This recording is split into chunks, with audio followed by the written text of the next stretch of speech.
है स्काइलोसिस। स्काइलोसिस से रिलेटेड है, स्पाइनल कॉर्ड से रिलेटेड होता है। स्काइलोसिस किससे रिलेटेड होता है? स्पाइनल कॉर्ड से रिलेटेड। स्पाइनल कॉर्ड से रिलेटेड कौन कौन सी डिफॉर्मिटीज है? Kyphosis, lordosis and scoliosis. अब अपन बात करते हैं स्काइलोसिस की। तो स्काइलोसिस के अंदर हमने देखा कि स्काइलोसिस के अंदर क्या होता है, स्पाइनल कॉर्ड किसी एक साइड की तरफ बेंड होती है, या तो इस साइड इस तरह से चलते हैं कई लोग, या इस साइड करके चलते हैं, तो वो होता है सेम प्रोसेस वही है जो कल मैंने आपको बताया था। सबसे पहले क्या आएगी, अपन लिखेंगे उसकी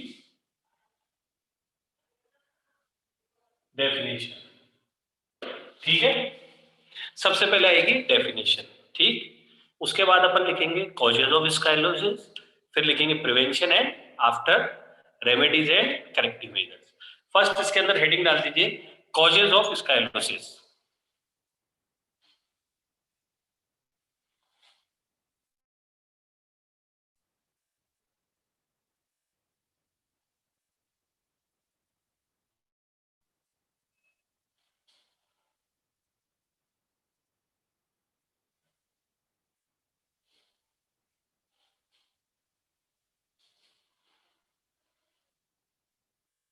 लिखिए इसके अंदर first imbalance diet, causes of scoliosis. First लिखिए आप imbalance diet,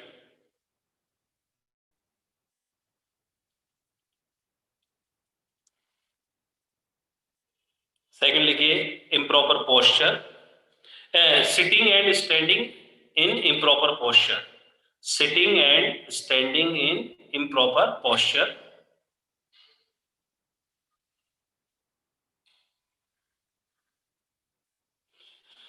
sitting and standing in improper posture. Next लिखिए वीकनेस ऑफ मसल्स,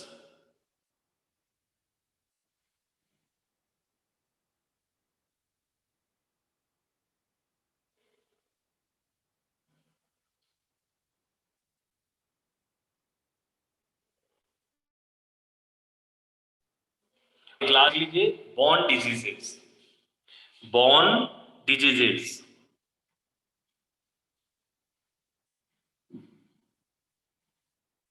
ठीक है, लास्ट अपन ने लिखा बॉर्न डिजीजेस, इससे पहले लिखा वीक मसल्स, उससे पहले लिखा अपन ने sitting and standing in proper posture, और आपका एक अपन ने लिखा इम्बैलेंस डाइट। ये नॉर्मल नॉर्मल अपन ने इसके अंदर कॉजेस लिखे। ठीक है, उसके बाद देखिए प्रिवेंशन ऑफ स्काइलोसिस। इसके अंदर चाहो तो एक कॉजेस के अंदर बच्चों, आई रिपीट अगेन, एक और लिख लीजिए कॉज के अंदर इम्प्रॉपर फर्नीचर या अनसुटेबल फर्नीचर, अनसुटेबल फर्नीचर। एक कॉज और लिख लीजिए carrying heavy load, carrying heavy load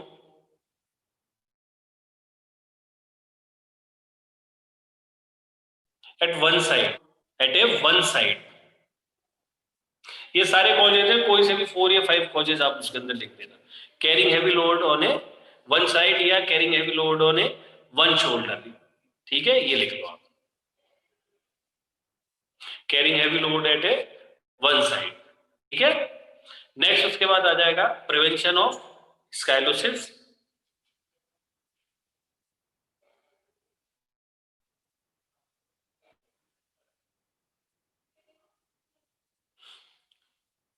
prevention of स्काइलोसिस,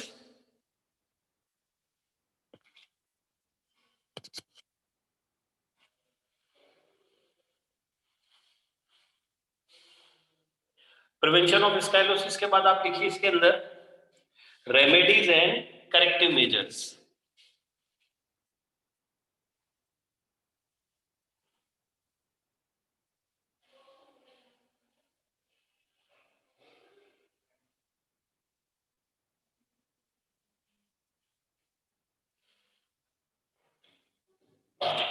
remedies के अंदर फर्स्ट लिखेंगे स्विमिंग इज रिकमेंडेड,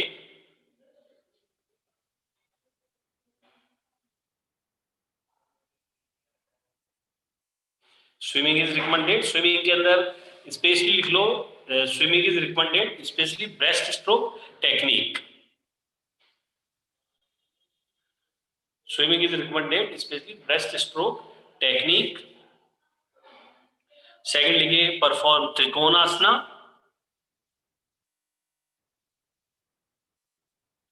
सेकंड लिखिए परफॉर्म त्रिकोणासना।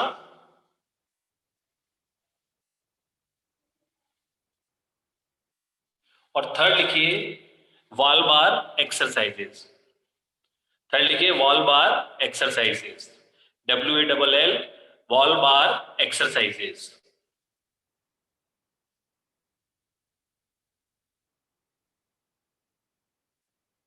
ठीक है, ये होगी आपकी इसकी रेमेडीज है करेक्टिव मेजर्स। ठीक है, फर्स्ट अपन ने लिखा इसके अंदर swimming is recommended specially breast stroke technique. Second लिखा अपन ने परफॉर्म त्रिकोणासना। एंड थर्ड नंबर पे अपन ने लिखा वॉल बार एक्सरसाइजेस। ठीक है, नेक्स्ट हेडिंग डाल दीजिए बच्चों। ये आपकी जो स्पाइनल कॉर्ड से रिलेटेड थी, तीनों डिफॉर्मिटीज कंप्लीट हुई। उसके बाद आप लिखिए नॉक नी।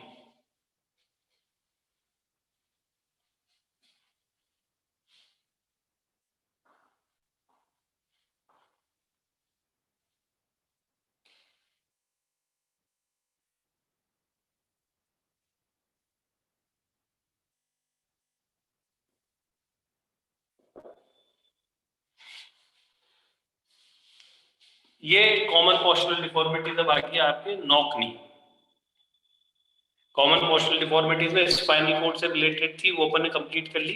अब अपन लिखेंगे नॉक नी।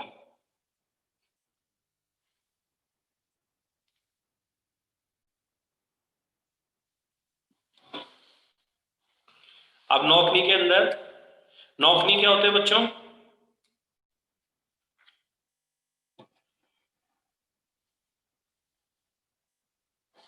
नॉकनी के अंदर होता है कि नॉकनी में आपके जो नीज का जो एंगल होता है, जो फ्रंट में ना होके इनसाइड अंदर की तरफ होता है। जब आप स्टैंडिंग पोजीशन में खड़े होते हैं तो नी आपके टच होते हैं, तो ये आपका जो नी का फ्रंट एंगल की जगह वो इनसाइड अंदर की तरफ एंगल होता है, तो होते हैं knock knee.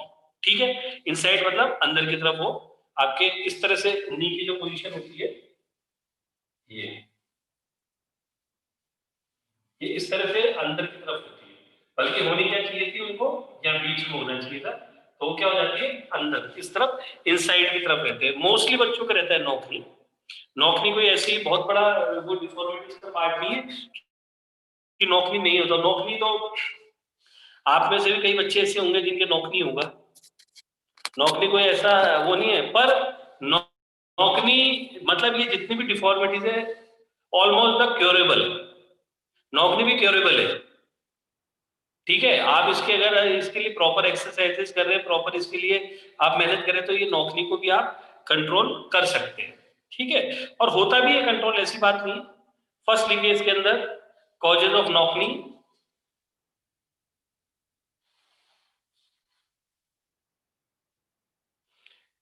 Causes of knock knee, first लिखिए lack of balance diet.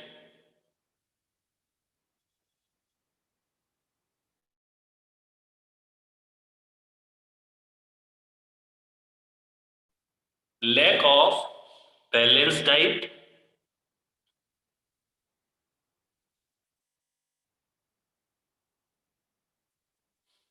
Second लिखिए रिकेट्स, रिकेट्स।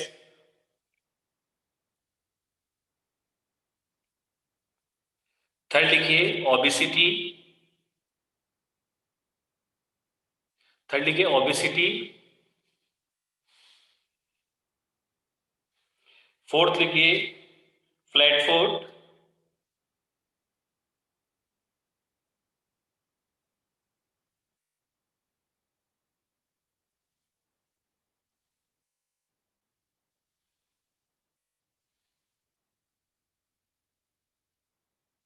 और एक और लिख लीजिए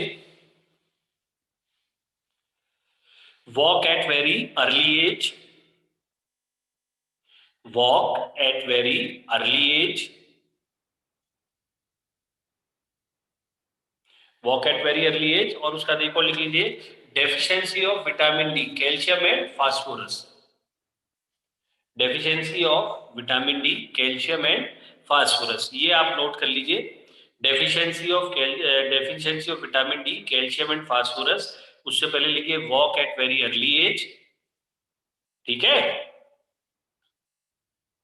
इसके बाद आ जाएगा prevention of knock knee, prevention of knock knee, और प्रिवेंशन के अंदर आप लिख लीजिए, हाथों हाथ लिखते जाइए आप, अभी जैसे कंटिन्यूटी में आप लिख रहे हैं तो दो तीन जो भी आपके कॉजेज आपको लगते हैं उनका अपोजिट करके आप उसके अंदर अभी से नोट करते जाइए, ताकि ये आंसर आपका कंप्लीट होता चला जाएगा, ठीक है।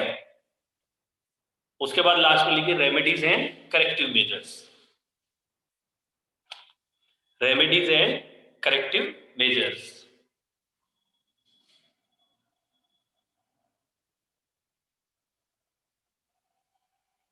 फर्स्ट लिखिए इसके अंदर, रेमेडीज के अंदर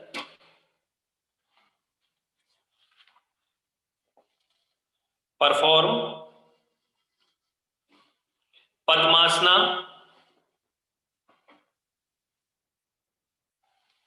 perform padmasana, PAD MASANA, PAD MASANA, perform padmasana, लिख लिया बच्चों।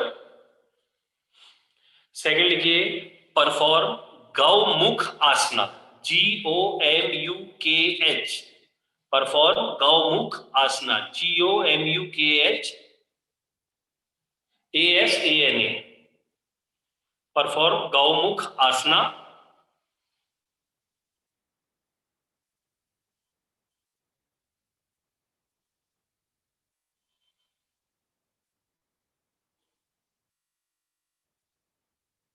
और एक लास्ट लिख लीजिए, horse riding is the best exercise for remedying in knock knee, horse riding is the best exercise for remedying in knock knee, ठीक है। मैंने आपको 3 इसके करेक्टिव मेजर्स लिखा है। फर्स्ट आपको लिखाया मैंने इसके अंदर कंप्लीट, आपको फर्स्ट लिखा दिया है perform padmasana, perform gomukhasana, and third लिखे horse riding is the best exercise for remedying in knock knee, ठीक है। नोट कर लिया।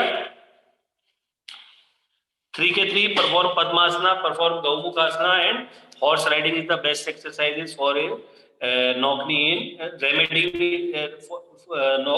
Horse riding is the best exercise for remedying in knock knee, ठीक है। आप इसके अंदर बस यही ध्यान रखना बच्चों, जो अपन रेमेडीज एंड करेक्टिव मेजर्स लिख रहे हैं इसके अंदर जो आसन है वो अपन गलत न लिखें। ये नहीं कि जैसे आपने गौमुख आसन को बाउल एक्स के अंदर भी लिख दिया या राउंड शोल्डर पे लिख दिया, इन सब चीजों को थोड़ा ध्यान रखना, ठीक है। नेक्स्ट हेडिंग डाल दीजिए बच्चों, बॉ लेग्स, बॉ लेग्स।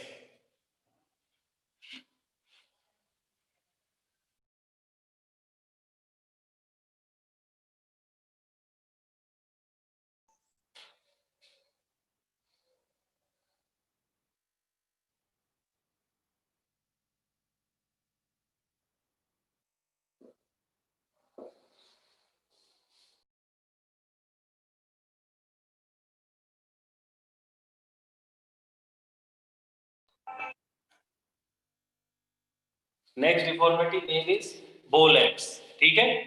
बो लेग्स के अंदर क्या होता है, जो आपके नी का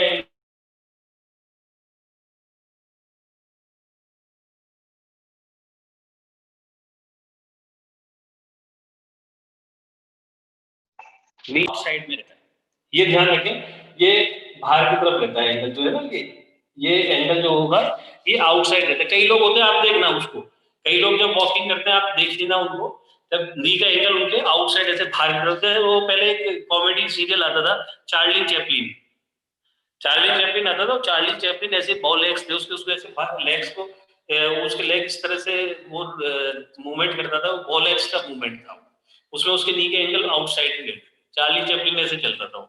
तो ये बॉल लेग्स ये आपके इसके अंदर नी का एंगल क्या है, आउटसाइड में रहता है। और उसके बाद देखिए causes of the ball x,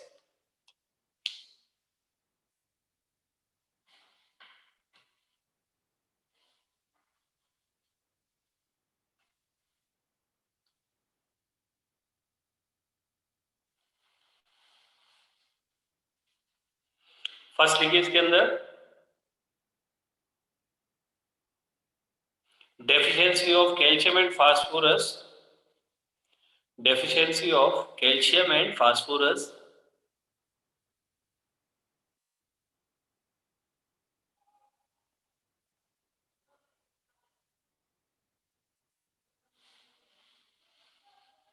deficiency of calcium and phosphorus। Second लिखिए, सेकंड इसके अंदर लिखिए ओबेसिटी,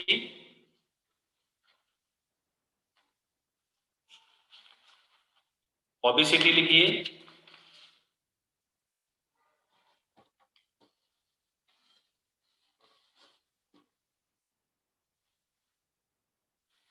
थर्ड लिखिए improper way of walking, improper way of walking।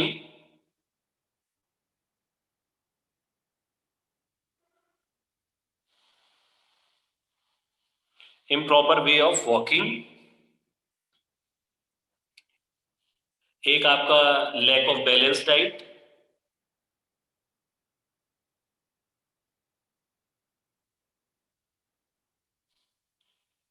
Lack of balance diet. और लास्ट लिखिए रिकेट्स,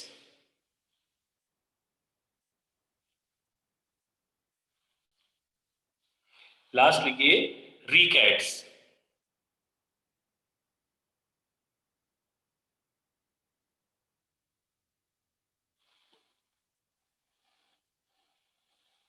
फर्स्ट लिखिए इसके अंदर। अब इसके बाद प्रिवेंशन आ जाएंगे, prevention of bow legs, prevention of bow legs. उसके बाद लिखिए remedies and corrective measures,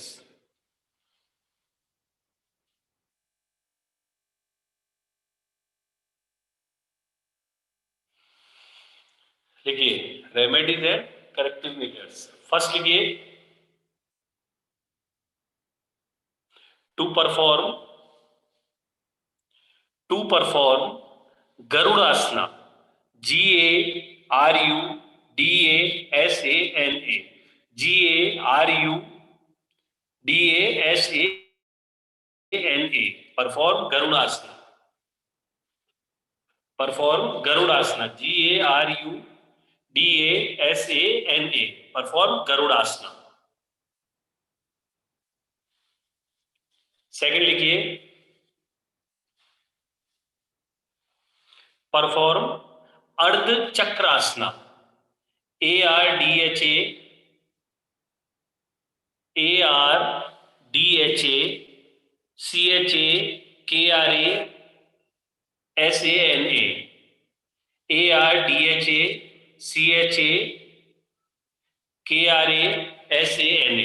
perform अर्ध चक्र आसना। लिखा perform गरुड़ासना and perform ardha Chakrasana.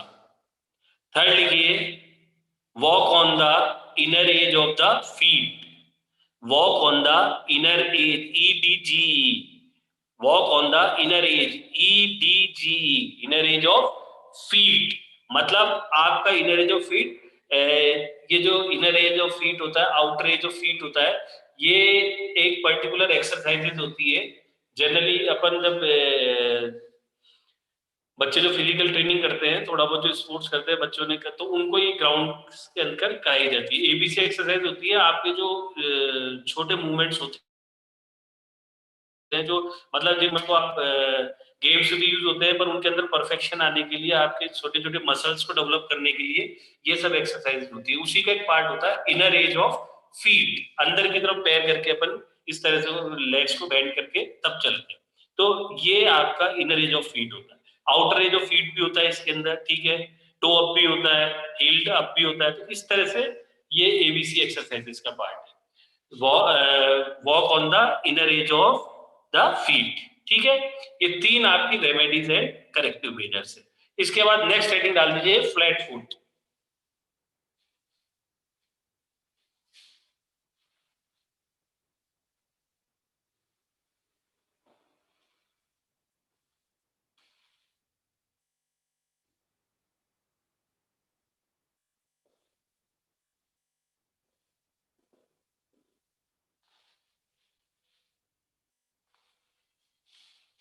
लिखा बच्चों फ्लैट फुट? फ्लैट फुट बहुत सी होंगे फ्लैट फुट के। फ्लैट फुट तो होता है बच्चों के बीच, बच्चों के अंदर इस तरह की। फ्लैट फुट का तो रीजन मिलते हैं। फ्लैट फुट में आपके जो हील एंड टोज के बीच में जो आर्च होता है, जो गैप होता है, वो नहीं होता, पैर बिल्कुल फ्लैट होते हैं। तो ये एक डिफॉर्मिटी का पार्ट है फ्लैट फुट। तो फ्लैट फुट तो होता है बच्चों के, पर ये डिफॉर्मिटी जो है ये क्योरेबल है।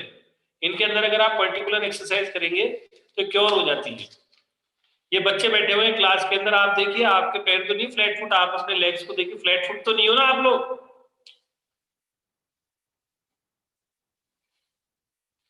देखो फ्लैट फुट तो नहीं हो। कितने बच्चे फ्लैट फुट?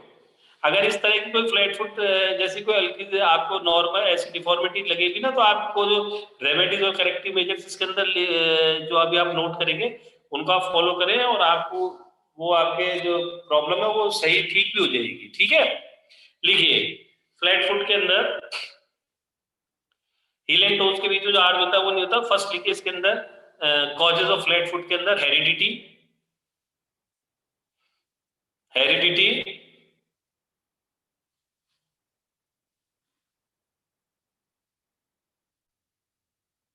लिखिए हेरिडिटी। सेकंड लिखिए improper improper posture.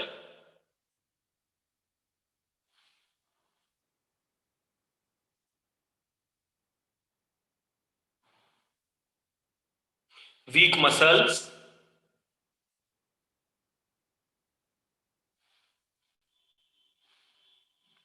Week muscles,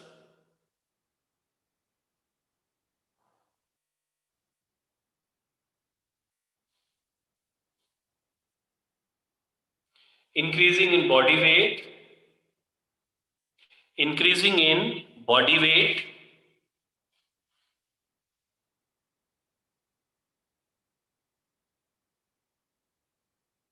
increasing in body weight,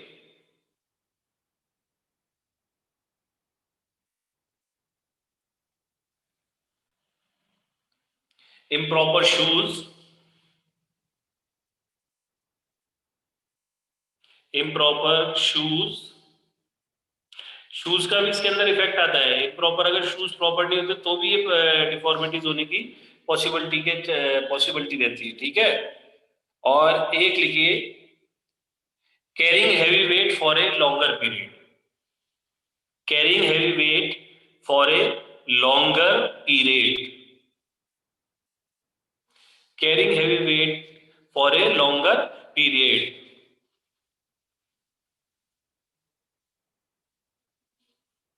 ठीक है, carrying heavy weight for a longer period हो गया आपका, इम्प्रॉपर शूज हो गया, ओबिसिटी हो गया, इम्प्रॉपर पोस्चर हो गया, हेरिडिटी हो गया, और इंक्रीजिंग इन बॉडी वेट हो गया। ठीक है, तो ये है आपके causes of the flat foot. ठीक है, देन इसके बाद आ जाएगा prevention of the flat foot. तो प्रिवेंशन कोई भी 3 या 4 इसके अंदर आप जो कॉजेज है उनको अपोजिट करके लिख लीजिए, और उसके बाद लास्ट के अंदर आप लिखेंगे रेमेडीज एंड करेक्टिव मेजर्स। लिखिए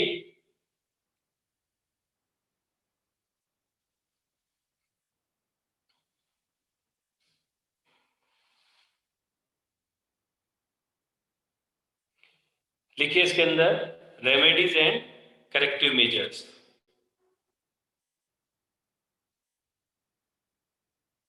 फर्स्ट लिखिए walking on toes.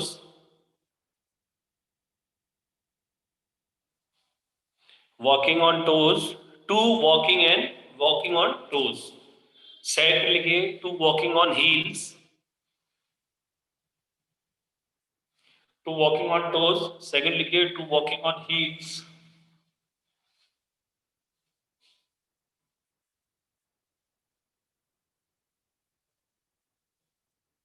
Jumping on toes,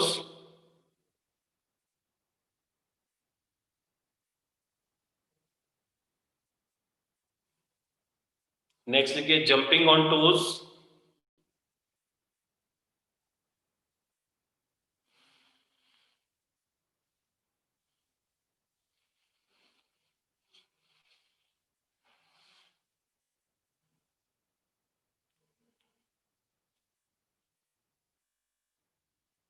ठीक है। Rope skipping, rope skipping,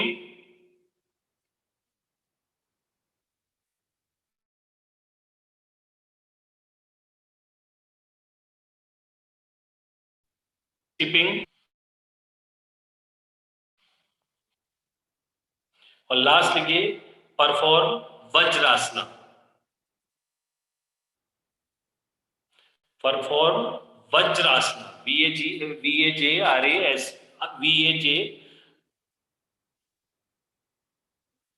VAJRASA है, परफॉर्म वज्रासना, ठीक है। ये हो गया आपकी इसकी remedies and corrective measures,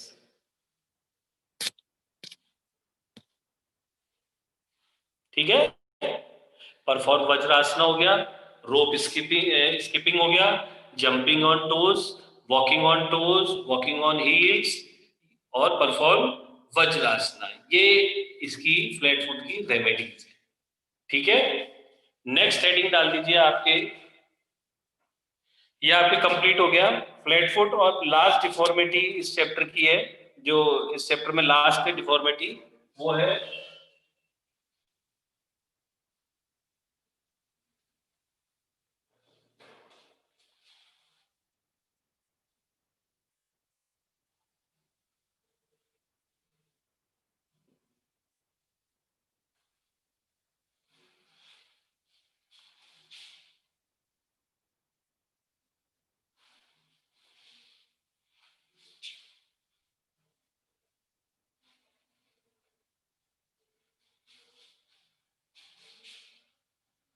last deformities आपके और पे लिखा देता हूं।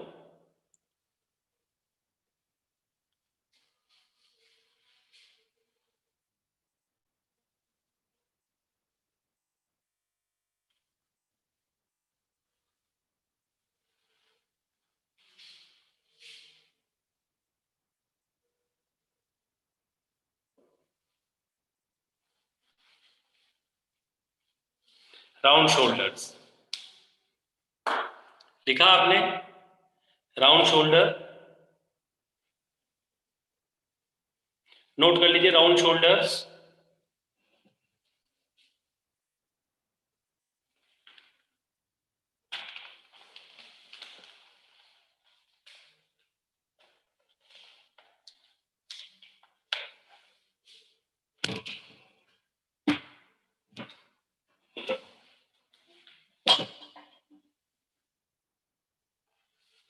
देखिए राउंड शोल्डर, मैं आपको थोड़ा सा इसका क्लियर कर देता हूँ। राउंड शोल्डर जो है वो previous part of the kyphosis, ठीक है। काइफोसिस की जो प्रीवियस पोजीशन होती है, वो एक तरह से अपन उसको ये भी मान सकते हैं previous part of the kyphosis, ठीक है। इसके अंदर लिखिए, फर्स्ट लिखिए राउंड शोल्डर के अंदर causes of the causes of the round shoulder,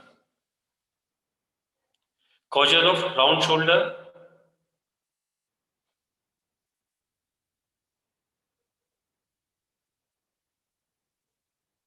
first लिखिए improper furniture,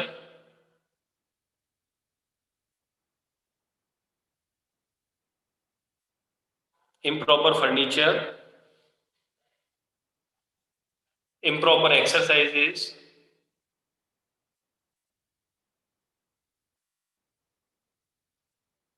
improper exercises,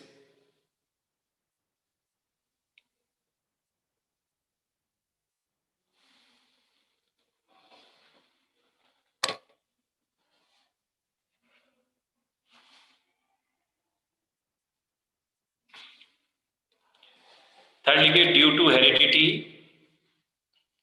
due to heredity,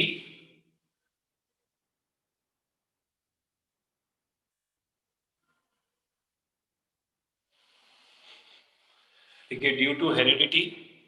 next लिखिए weak upper back and shoulder muscles, weak upper back and shoulder muscles, weak upper back and shoulder muscles.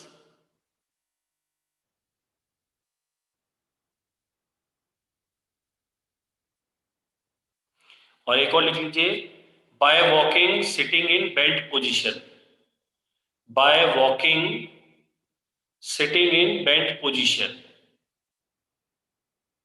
Bye walking sitting in belt position.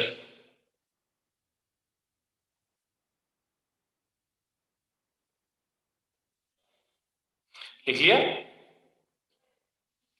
By walking sitting in belt position, due to heredity लिख लिया, wrong posture लिख लिया, weak upper back muscles है, weak upper back and shoulder muscles लिख लिया। और starting में जो अपन ने दो इसके कॉजेस लिखे थे, improper furniture and improper exercises, ये अपन ने इसके कॉजेस लिखे हैं। इसके बाद आ जाएगा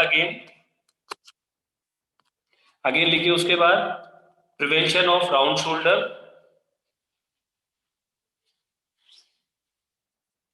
prevention of round shoulder.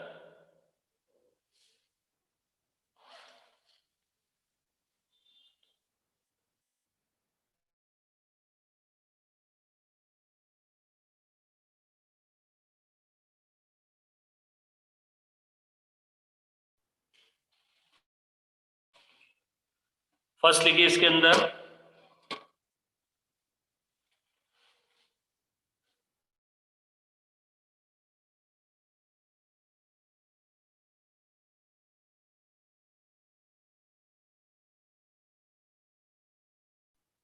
Asna,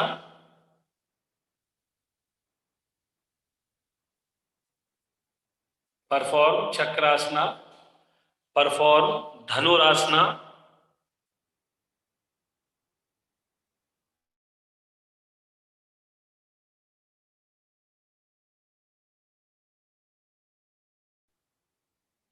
wall bar exercises, wall bar exercises,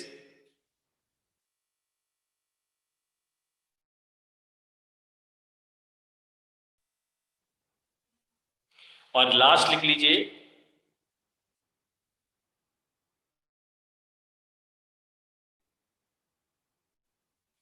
last इसके अंदर लिख लीजिए gym exercises, gym exercises specially for developing shoulder strength,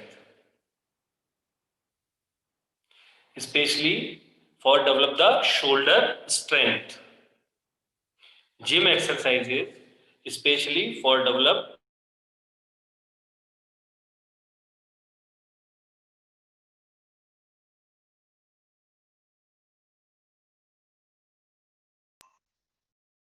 ये राउंड शोल्डर। तो इस तरह से अपन ने कितनी टोटल डिफॉर्मिटीज थी अपने 7 डिफॉर्मिटीज थी। फर्स्ट अपन ने लिखी इसके अंदर kyphosis, second lordosis, third स्काइलोसिस,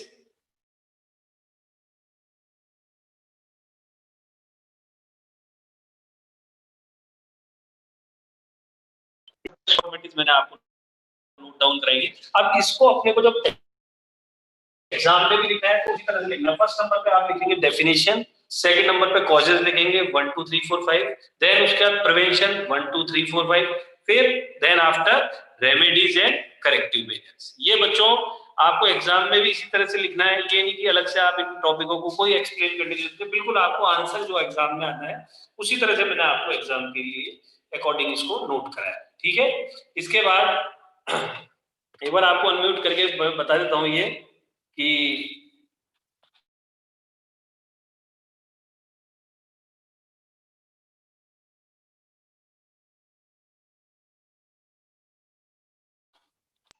hello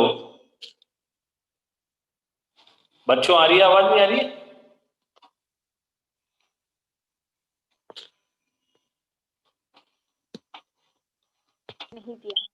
yes sir. Sir आपका नेटवर्क बहुत पुअर है डेफिनेशंस तो सर। लिखवाओ। क्या बोला कुछ समझ में नहीं आया, रिपीट करिए। आवाज कट जा रही है। Sir sir video definition lag sir हो अभी 2 रहा मिनट है, पहले वीडियो लैग डेफिनेशंस हो गया था बताओ। आपका। हेलिडिटी क्या होता है? सर या तो आप चैट इनेबल रखिए या अनम्यूट का ऑप्शन रखिए सर, ऐसे तो कुछ पता ही नहीं चलता है। हाँ सर। सर डेफिनेशन बताइए चैट नहीं इनेबल कर दीजिए ना, प्राइवेट कर दीजिए, एवरीवन ऑप्शन रखिए। वीडियो लैग हो रहा है। सर चैट ऑन कर दो बस। सर डेफिनेशन सब मस्त है सर, सब मस्त है, सब मस्त है। सुनो मैं 2 मिनट आपको बात कहता हूँ। जब मैं आपको अभी मैंने अनम्यूट करा तो वीडियो रुकता है या मेरे स्पीकर कोई लो कॉल सर, उसके पहले से आपका नेटवर्क बैंडविड्थ लो है। जैसे नेटवर्क आपका सर, नेटवर्क पहले नेटवर्क से- खराब है पहले से सर, है। पहले से ही है सर। छूट जाते हैं हमारे नेटवर्क प्रॉब्लम। सुनो मेरे फाइबर केबल लगी हुई, फाइबर केबल वाली नेटवर्क से यहाँ पढ़ा रहा हूँ। अब इसके अलावा तो कौन सा नेटवर्क आएगा? हमारे भी सर उनको फोन करिए सर, आपके सर्विस प्रोवाइडर को फोन करके बोलिए कि सही से स्पीड नहीं दे रहे हैं वो लोग। सुनो बच्चों, मेरी बात सुनो, कोई बात नहीं, हो सकता है कि थोड़ा बहुत कोई सर प्रॉब्लम। डेफिनेशंस लिखवा दो। सर डेफिनेशन इनकी यस सर, डेफिनेशंस लिखवाइए sir. Definition sir, yes sir, definition भी लिखवा डेफिनेशन दीजिए। लिखो। रिकेट्स आपको मैंने कल ही बताया था, विटामिन डी की वजह से होने वाली डिजीज का नाम है। मेरी बात सुनिए, मैंने आपको क्लियर कह रखा है कि डेफिनेशन का जो पूरा पार्ट है, डेफिनेशन का पूरा पार्ट आपके ग्रुप के ऊपर ग्रुप के अंदर सेंड होता है। सर 5 चैप्टर नहीं है अभी तक। सर 5 चैप्टर नहीं है सर। सर चैप्टर 5 नहीं भेजा आपने? चैप्टर 5 नहीं भेजा। चैप्टर 5 आपने आज भेजेंगे ना सर। अभी तो सही सर हमने कहा था सर जो पढ़ा रहे हो वही नहीं भेज रहे। भाई जो चैप्टर में पढ़ा सर रहा आप हूँ, कौन से ग्रुप में डालते हैं? अरे मैं जो व्हाट्सएप के 3 ग्रुप है इनमें डाल दूंगा यार। ये आप इन डेफिनेशन को, इससे इजी डेफिनेशन क्या होगी, मैं एक एक चीज आपको क्लियर करके बता रहा हूँ कि सर ये काइफोसिस डिजीज की डेफिनेशन सीधी जो है आपको मैंने सबसे पहले स्टार्टिंग पे लिखा दिया उसको, bending in the backbone clear. Definition जो है रेजोनेंस की पीडीएफ है ना फिजिकल एजुकेशन की, उसके अंदर आपको सारी डेफिनेशन मिलेगी। सर नॉकनी की डेफिनेशन ये जितनी भी है ये आपको मैंने प्रॉपर में रजिस्टर मार्क करा दिया। एग्जाम में डेफिनेशन कम नहीं आता है सर। हाँ बेटा, सर नॉकनी की डेफिनेशन नौकरी में आपको जो डेफिनेशन का मैंने आपको जो अभी यहाँ पे क्लियर करके बताया, नौकरी में जो आपके लेग्स का जो फ्रंट एंगल होता है वो फ्रंट में ना होके इनसाइड होता है। वो round shoulders. Sir round shoulders में round shoulder is the previous position for the kyphosis. Kyphosis के अंदर क्या होता है, जो आपके बैकबोन बैक साइड में जाते हैं, राउंड शोल्डर के अंदर क्या होता है, शोल्डर राउंड ऑफ हो जाता है जैसे previous position of the kyphosis. मैं फिर भी आपको जो डेफिनेशन है ना, अपने जो रेजोनेंस वाले जो नोट्स है वो आपके ग्रुप के अंदर अपने आप आने लग जाएंगे। पहले तो जितना थ्योरेटिकल पार्ट में आपको नोट डाउन कर रहा हूँ रजिस्टर में वो करें अपन। अब इसके अलावा आपको बताइए आपका कुछ छूटा हो इसके अंदर। सर फ्लैट फुट का कॉजेज बता दीजिए। फ्लैट फुट के कॉजेस नहीं लिखे बेटे? दूसरे तीसरा चौथे पॉइंट। अब बेटा मैं तो पूरे एक साथ ही नोट लिखा देता हूँ। एक एक मिनट सुनते जाइए। हेरिडिटी था, एक इम्प्रॉपर पोस्चर था, ओबेसिटी था, इम्प्रॉपर शूज था। सर इम्प्रॉपर पोस्चर बोला था आपने। हाँ इम्प्रॉपर पोस्चर बोल तो दिया, heredity, improper posture, improper obesity, और एक लास्ट में बताया था carrying heavy load for a longer period.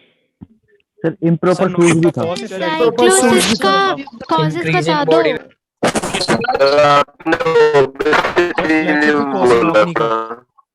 बेटा ओबेसिटी और इंक्रीजिंग बॉडी स्टाइलोसिस द साइक्लोसिस के कॉजेस। ना हाँ एक तो देखो, आप आपस में बातें करना स्टार्ट मत करो। मैं आपको एक एक जिसकी प्रॉब्लम है वो क्लियर कर रहा हूँ। फर्स्ट स्काइलोसिस के अंदर अपन ने लिखा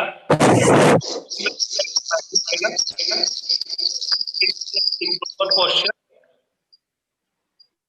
आपकी आवाज लैग हो रही है। सर सर इको आ रहा है। सर ये कोई बबलू कर रहा है सर। सुनो, इम्प्रॉपर पोस्चर ए फर्स्ट आपको, उसके बाद सेकंड लिखिए तो कोई बबलू कर रहा है। सर सर बबलू ये को बबलू को निकाल दो सर। उन्हें बबलू अरे बबलू मेरे दोस्त मत कर भाई। वैसे नहीं, आप अनम्यूट कर देते हो ना एवरीवन को तो सही रहता है सर, वैसे सर आवाज में प्रॉब्लम आ जाती है सर। नहीं बच्चे, सर, सर या तो चैट ऑन कर दो। सर मैं चैट ऑन कर कर दिया। लो, चैट ऑन कर लो। तो बोलिए हाँ सर, सर बोलिए। बोलो, आप बोलिए। मैंने इसलिए सबको अनम्यूट कराया अभी। जैसे किसी का जो जैसे कुछ छूटे हुए टॉपिक है वो लिखा रहा हूँ मैं, तो म्यूट ही करूंगा। अब मेरी बात सुनो, पहले की बात चलिए बच्चे 2 मिनट डायलिसिस के ऊपर मैं लिखा रहा था। डायलिसिस में फर्स्ट लिखा था अपन ने इम्बैलेंस डाइट, सेकंड लिखा था सिटिंग और standing in improper posture diseases,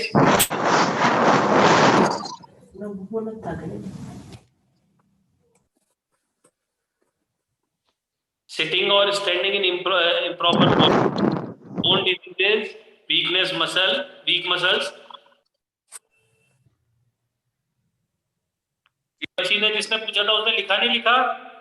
sir third sir deformities क्या नॉकनी था का सर? कॉज फ्लैट फुट भी है। फर्नीचर नोट्स तो कोई भी ग्रुप में भेज देगा, नोट्स के बाद सर नॉकनी के कॉजेस। में यार अंदर स्काइलोसिस कोई में, ग्रुप में भेज देना। स्काइलोसिस में एक और लिखा था carrying heavy load for a one side, उन्हें वन शोल्डर। सर नॉकनी में फ्लैट फुट भी आता है। और ए वन शोल्डर या वन साइड भी लिख सकते हो आप, ठीक है। सर नॉकनी के कॉज में फ्लैट फुट भी आता है। हाँ फ्लैट फुट आता है। बेसिकली ये माना जाता है। हम लोग ग्रुप में भेज देंगे सर। सर आवाज नहीं आ रही आपकी सर, बिल्कुल। सर वॉइस लैग हो रही है। आवाज नहीं आ रही है सर। कर दो। आवाज नहीं आ रही। सुनो, डायलिसिस के लिखा दिए। मेरे बच्चे ने क्वेश्चन पूछा है कि नॉकनी के अंदर फ्लैट फुट भी एक कॉजेज होता है क्या? तो मैं एक्सप्लेन करता हूँ उसको। बेसिकली ये चांसेस माने जाते हैं कि अगर किसी के फ्लैट फुट है तो उसकी नॉकनी होने के चांसेस। मैं आपको एक बात और बता देता हूँ, ये जितनी फॉर्मेट मैंने लिखी है इसके अंदर डिस्टर्ब कर रहा है। सर एचपी है कोई, निकाल सर लीजिए। एचपी करके है कोई सर। सुनो, जितनी भी अपन ने ये लिखी है ना डिफॉर्मिटीज, ये सब क्यूरेबल है। इनके करेक्टिव मेजर और रेमेडीज दे रखा है। अभी जैसे मैंने आपको बताया नॉकनी और फ्लैट फुट। अभी क्लास के अंदर कितने बच्चे बैठे हैं मैं बताता हूँ आपको। क्लास के अंदर इतने बच्चे बैठे हैं 102। 102 सर। 102 के अंदर कम से कम काफी बच्चे होंगे जिनके नॉकनी की प्रॉब्लम होगी। नॉकनी की प्रॉब्लम वाले बच्चे हैं कि नहीं है इसमें? पता नहीं कैसे सर। चलेगा? है सर, थोड़ी सी है, नहीं है थोड़ी सी। सर। कैसे पता नहीं चलेगा? सर नहीं है। नहीं है सर। पता कैसे चलेगा? आगे बताओ यार। कंपनी वालों को मिलिट्री सर मैं 2 लेते हैं। महीने से एक्सरसाइज कर रहा हूँ, अभी तक तो कुछ हुआ नहीं। बेटे आप मेरी बात सुनो, नॉकनी है क्या आपके? थोड़ी सी है सर, थोड़ी सी। ऐसा पॉसिबल ही नहीं है। मैं आपको आज बता देता हूँ नॉकनी और इनके अंदर जो मैंने एक्सरसाइज रेमेडीज लिखाई है ना, ये पर्टिकुलर एक्सरसाइज अगर बच्चा करता है तो ये सारी डिफॉर्मिटीज क्योरेबल है। इनके सर अंदर बाय बर्थ नहीं होता ये सब। कई चीजें बाई बर्थ में, जैसे अपन ने बोला ना वॉक एंड है ना, तो ये सब चीजें इसके अंदर भी आती हैं। तो मैं आपको बता दूं सर एक मैं आज बता देता हूँ, ये फ्लैट फुट जो मैंने लिखा है, फ्लैट फुट भी बहुत बच्चों के। फ्लैट फुट कितने बच्चों के अपनी क्लास में है क्या नहीं है? सर मेरे पास नहीं है सर। नहीं है सर। मेरा भी नहीं है सर। ये सर सर नहीं है सर सर। नहीं है। मेरा नहीं है सर। मेरी नहीं है। नॉकनी में सर नीज टच होते हैं। किसमें बेटे? सर नॉकनी में नीज टच होते हैं क्या सर? हाँ, नी मतलब अंदर की साइड, अंदर की ही नहीं है सर। और बाउल एंड में क्या होता है? नी का एंगल, मतलब नी तो जो आपका नीज है वो उसका एंगल आउटसाइड है, नौकरी में। सर ये डेफिनेशन में एंगल लिख सकते हैं ना? ये आप मैं प्रॉपर आपकी जो डेफिनेशन है ना अपने रेजोनेंस वाले नोट से, आपको मैं जो पीडीएफ है ना रेजोनेंस के, सर उसके अभी भेज अंदर से दीजिएगा। है बेटे। सर अभी भेज दीजिएगा क्लास के बाद ही। मैं आपको कल तक आपके से ग्रुप के अंदर आ जाएगी। और बताओ बस सर। कौन सा चैप्टर? सर लीव कर लें? है? कौन सा चैप्टर? टाइम हो गया सर। नहीं अभी नहीं हुआ टाइम, अभी क्लास चल रही है। अभी इस चैप्टर का लास्ट टॉपिक था, मैंने केवल आपको अनम्यूट इसलिए करा था, मेरी बात सुनिए। इस चैप्टर का बेटे बात तो सुनो 2 मिनट यार। मैंने आपको जो समरी कल इसका बताया था कि ये जो चैप्टर अपन ने स्टार्ट करा है, इस चैप्टर के पहले इन 3 चैप्टर को मिलकर एक चैप्टर बना है, children in sports, posture and women in sports. तो अभी वुमेन एंड स्पोर्ट्स, इसके अंदर चिल्ड्रन एंड स्पोर्ट्स वाला पार्ट हो गया, पोस्चर वाला हो गया, वुमेन एंड स्पोर्ट्स वाला और टॉपिक रह गया। पर मैं आपको इसके अंदर ये बता देता हूँ कि वुमेन एंड स्पोर्ट्स के अंदर पहले इसका बहुत सारा टॉपिक ऐड कर रखा था। वॉइस लैग हो रहा है सर। कुछ नहीं सर, पढ़ाइए, सब सही है। पढ़ाइए सर, कुछ नहीं। तो वुमेन एंड स्पोर्ट्स का इसके अंदर काफी मैटर था, पर अब वुमेन एंड स्पोर्ट्स वाला जो चैप्टर है उसका बहुत कम पार्ट है इसके अंदर। मतलब फीमेल एथलीट प्रॉब्लम्स था, ठीक है, और एनोरेक्सिया नर्वोसा था, बुलिमिया नर्वोसा था, ईटिंग डिसऑर्डर भी थे। पर अभी जो आपका जो सिलेबस है जिसके अंदर काफी पॉइंट डिलीटेड हुए हैं, उसके बाद केवल इसके अंदर रह गए causes for less participation of women in sports in India. केवल एक ये पॉइंट रह गया, बाकी और के बहुत शॉर्ट पॉइंट है। और इसके अंदर जो पॉइंट है आपको बिल्कुल इजी पॉइंट में इसके अंदर नोट कराऊंगा, केवल आपको उनको 2-3 लाइन के अंदर डिस्क्राइब करना है, और कोई इतने इजी हार्ड पॉइंट भी नहीं है, ठीक है। फर्स्ट इसके अंदर आप अब हेडिंग डाल दीजिए,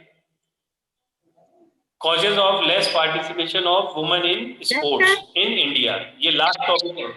हाँ, कॉजेज ऑफ सर थर्ड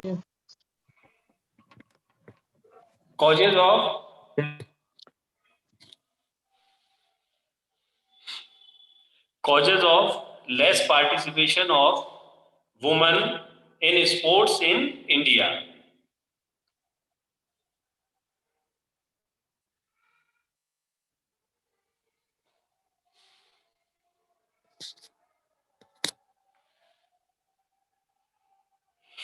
लिखिए, causes for less participation of women in sports in India।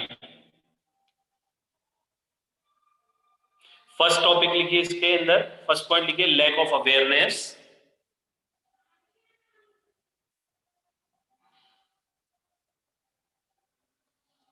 Lack of awareness.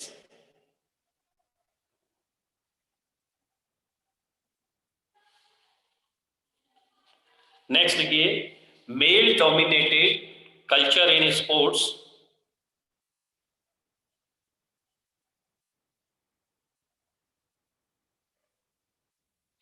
Mail dominated culture in sports.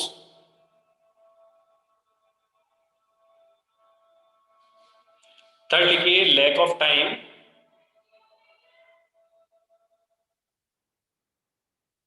Lack of time.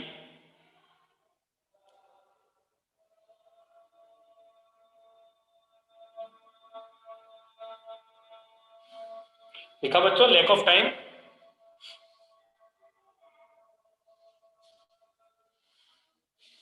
Next लिखिए less number of female coaches.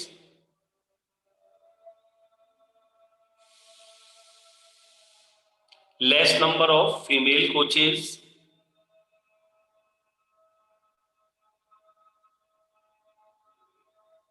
लिखा बच्चों, less number of female coaches. Next लिखिए lack of interest.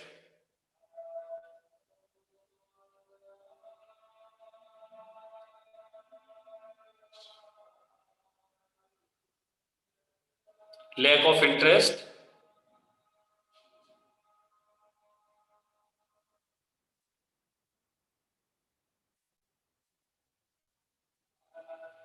Lack of interest लिखा बच्चों, less number of female coaches, lack of interest.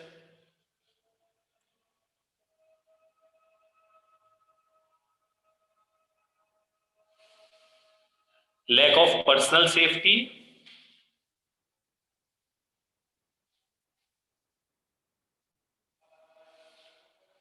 Lack of personal safety.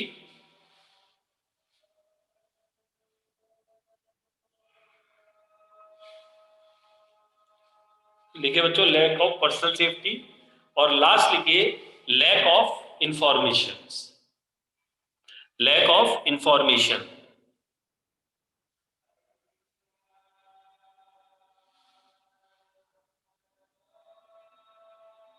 लिख लिया बच्चों? ये अपने मैं आपको बता दूं, ये अब आपका ये चैप्टर पूरा कंप्लीट हुआ है। इस चैप्टर को मैं अपन ने बिल्कुल कंप्लीट हो गया, चैप्टर नंबर 5। अब इसके अंदर जितने भी टॉपिक हैं जो अपने 2021 वाले एग्जाम में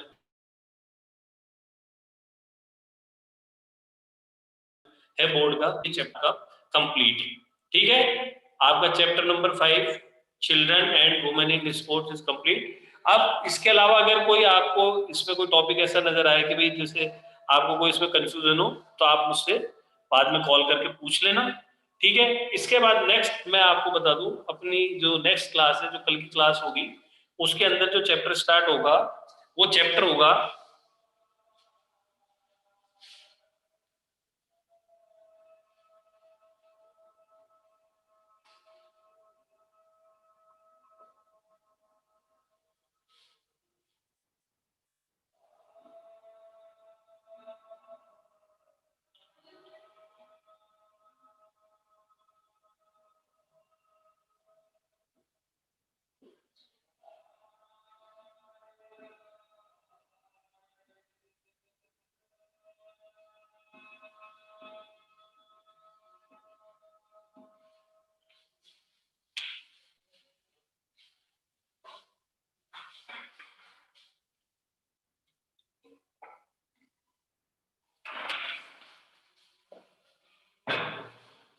आपके जो नेक्स्ट चैप्टर है test and measurement in sports. ये अपन कल की क्लास में स्टार्ट करेंगे, पर मैं कल की क्लास में इसका जो क्लास जब स्टार्ट होगी उससे पहले इसका होमवर्क में आपको आज मैं थोड़ा बहुत उसकी समरी आपको प्रेजेंट कर देता हूँ उस चैप्टर की। टेस्ट एंड मैनेजमेंट जो चैप्टर है ये भी इंपॉर्टेंट चैप्टर है, थोड़ा लेंथी चैप्टर है। इसके अंदर आपके फिजिकल एक्टिविटी, आपकी फिजिकल एबिलिटी, इन सबको चेक करने के लिए आपके टेस्ट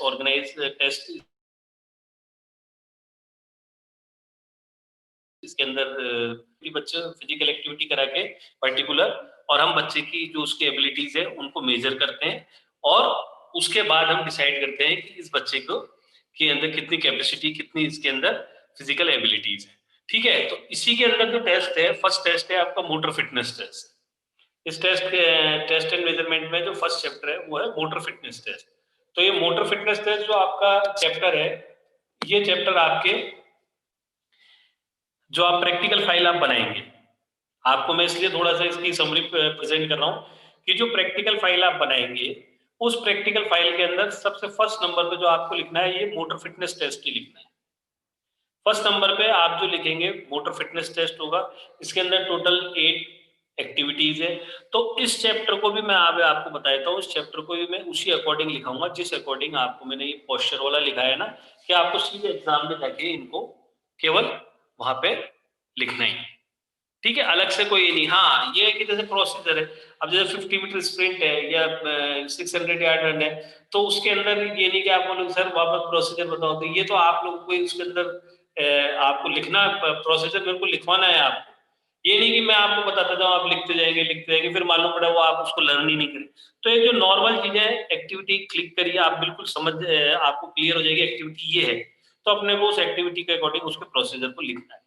ठीक है, इसको भी मैं उसी तरह से लिखाऊंगा जिस तरह से आपको मैंने पोस्चर वाला चैप्टर पूरा कंप्लीट करके लिखा है। अब इसके अंदर जो टेस्ट है, इसके अंदर फर्स्ट नंबर पे है मोटर फिटनेस टेस्ट, जिसके अंदर टोटल 8 एक्टिविटी। उसके बाद है बैरो 3 आइटम टेस्ट, उसके अंदर 3 एक्टिविटी है। उसके बाद है Harvard step test and Rockport 1 mile test. Harvard step test and Rockport 1 mile test, ये related to the cardiovascular fitness है। और लास्ट में है Rikli and Jones test, senior citizen test के नाम से है ये। तो अपने को इस चैप्टर में भी थोड़ा लेंथी चैप्टर है, पर 2 क्लासेस में हो जाएगा ये चैप्टर आपका। तो हमें थोड़ा सा इस चैप्टर के अंदर भी थोड़ा थियोरेटिकल पार्ट है, पर मैं आपको उसी तरह से बिल्कुल इजी लैंग्वेज में एक एक एक्टिविटी को बिल्कुल परफॉर्म करके एक एक यहाँ पे क्लियर कर दूंगा कि भाई एक्टिविटी इस तरह से है, और इसको लर्न करने का आपको एक मैं प्रोसीजर ही बता दूंगा कि किस तरह से आप इसको लर्न कर सकते हैं। ठीक है, कल की क्लास के अंदर अपन इसको स्टार्ट करेंगे चैप्टर को, तो आप अभी अपनी कॉपी के अंदर हेडिंग डाल दीजिए मोटर फिटनेस टेस्ट।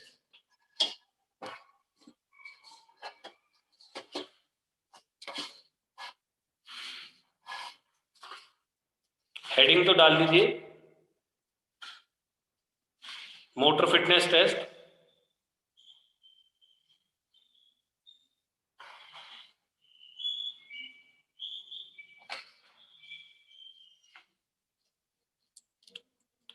लिख लीजिए मोटर फिटनेस टेस्ट। अब मैं आपको बता दूं motor fitness is the capability और to perform physical activity. Motor fitness is divided into 10 item which are as follow. तो 10 आइटम के अंदर क्या आता है आपका, कार्डियो रेस्पिरेटरी एंड्योरेंस आता है, मस्कुलर आता है, मस्कुलर स्ट्रेंथ आती है, फ्लेक्सिबिलिटी आती है, बॉडी वेट आता है, पावर, स्पीड, बैलेंस, ये सारी चीजें, रिएक्शन टाइम, ये सब चीजें जो आप इसकी एक्टिविटी लिखेंगे उनके अंदर ये सब चीजें इंक्लूडेड है। ये सब चीजें हम इसके अंदर चेक करते हैं। ठीक है, तो आपने हेडिंग डाल दीजिए मोटर फिटनेस टेस्ट। उसके बाद नेक्स्ट हेडिंग डाल दीजिए administration of motor fitness test.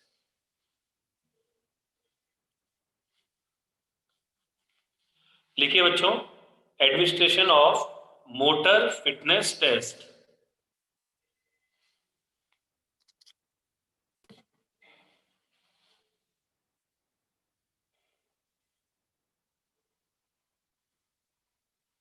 लिखा बच्चों? इसको आज स्टार्ट करें कि कल करें चैप्टर को?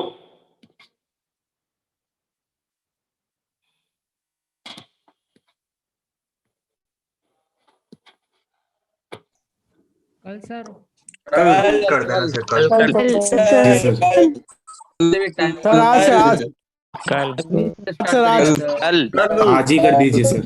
आज ही कर दिए सर, आज ही कल करे सो आज कल आज आज आज आज आज आज आज आज आज आज ट्रेनिंग ट्रेनिंग आज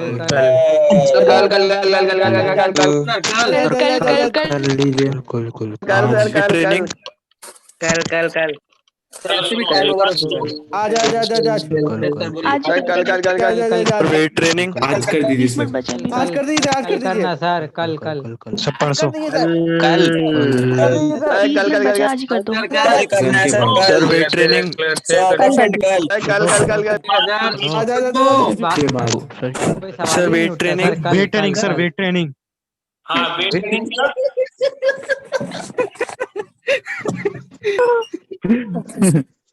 सर जी सर वेट ट्रेनिंग पढ़ानी थी।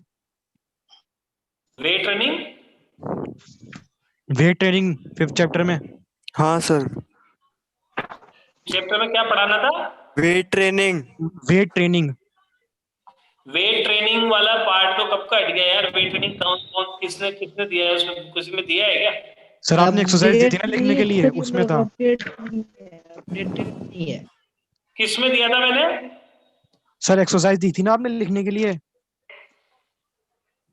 कल की क्लास में दिया था क्या? यस सर होमवर्क दिया था एक। क्या दिया था? Exercise guideline in different stages of growth and development. ये वाली एक्सरसाइज दी थी, तो ये आपने लिखी क्या? हाँ सर लिखी, इसमें वेट ट्रेनिंग भी था। वेट ट्रेनिंग तो एडोलसेंस के अंदर आएगा। वेट ट्रेनिंग आता है। वेट ट्रेनिंग का मतलब नहीं पता क्या? वेट ट्रेनिंग बतानी है वेट ट्रेनिंग क्या होती है? हाँ सर बता दीजिए। सुनिए, वेट ट्रेनिंग आपकी जो जिम एक्सरसाइजेज होती है ना, आप बेंच प्रेस कर रहे हैं, मतलब एक्स्ट्रा वेट लेके आप अपनी मसल जो ग्रो करते हैं वो होती है वेट ट्रेनिंग। वेट से होने वाली एक्सरसाइज होती है वेट ट्रेनिंग, उसको बोला जाता है वेट ट्रेनिंग। जो जिम एक्सरसाइजेज आप करते हैं वो सब वेट ट्रेनिंग के अंदर, वेट ट्रेनिंग का ही पार्ट है वो सब। ठीक है, और बताइए हैं? Okay sir. अच्छा सुनो, कल मैं इसलिए कह रहा हूँ आपको, जो टेस्ट एंड मेजरमेंट वाला जो मैंने चैप्टर बताया ना आपको, मैं 2 मिनट और टाइम लूंगा बस आपका, फिर अपन क्लास ऑफ कर रहे हैं। मैं आपको क्लियर कर दूं, जो कल वाली जो आपकी क्लास रहेगी उसमें जो फर्स्ट जो टॉपिक लिखाऊंगा मैं मोटर फिटनेस टेस्ट, उसके अंदर जो 8 एक्टिविटी है मैं आपको एक बार अगेन क्लियर कर दूं बच्चों, वही एक्टिविटीज आपको वहां पे एग्जाम में लिखनी है प्रैक्टिकल में, मतलब फाइल के अंदर आप लिखेंगे। और आपको एक और बात बता देता हूँ, आपको फिजिकल टेस्ट जब होगा जब आपको वही 8 एक्टिविटी वहां पे जाके परफॉर्म करनी है, वही एक्टिविटी परफॉर्म भी आप करेंगे। ठीक है, तो मैं आपको बताता हूँ नॉर्मली ये एग्जाम में आता है। पर मैं आपको फिर भी बता दूं, उनको उसी तरह से अपन नोट करेंगे ताकि अपने को वो ये नहीं कि बाद में अपन सोचे क्या था, उसी टाइम अपने को लर्न भी हो जानी चाहिए। मैं इसलिए कह रहा था, तो थोड़ा कभी क्लास के अंदर आप अपना, अब अपनी क्लास अच्छी चल रही है, कोई प्रॉब्लम नहीं क्लास के अंदर, पर फिर भी ये है कि कल की क्लास में आप अपना टाइम से मैं स्टार्ट ही कर दूंगा, मेरे को ये मोटर फिटनेस टेस्ट यहाँ पे लर्न होना चाहिए। ठीक है बच्चों, thank you. Thank you sir.